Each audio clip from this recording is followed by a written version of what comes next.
नमस्कार मित्रांनो, ठरलं तर मग मालिकेच्या पुढील भागात आता अर्जुन त्याच्या कारने ऑफिसला जात असताना पोलिसांची गाडी त्याला अडवते व त्याच्या गाडीची डिकी उघडायला सांगते. तर अर्जुन ते उघडून त्यांना दाखवतो तर त्यात शांता मावशीचा मृतदेह सापडतो. अर्जुन स्वतःच ते बघून खूप शॉक होतो, कारण त्याला सुद्धा विश्वास बसत नसतो. तर पोलीस अर्जुनला शांता मावशीच्या खुनाच्या गुन्ह्याखाली अटक करतात. तर प्रताप आता इकडे कल्पनाला येऊन असं म्हणतो की अर्जुनला पोलिसांनी अटक केली आहे. ऐकून कल्पनाला सुद्धा धक्काच बसतो.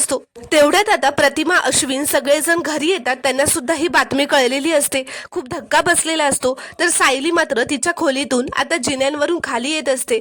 अर्जुनला अटक झाली आहे या गोष्टीचा सायलीने खूपच मोठा धक्का घेतलेला असतो. ती काहीच बोलत नसते. तर कल्पना तिच्या जवळ जाते, तिचा हात धरून विचारते की सायली, तू काही बोलत का नाहीयेस ग? काहीतरी बोल ना. आपल्या अर्जुनला खरंच अटक झाली आहे का? हे स्वप्न तर नाहीये ना? माझा यावर विश्वासच बसत नाहीये, असं कल्पना खूपच रडत रडत सायलीला विचारत असते. पण सायलीला एवढा मोठा धक्का बसलेला असतो की ती फक्त कल्पना आणि प्रतापकडे बघतच राहते. तिला काय बोलावं हे सुचत नसतं.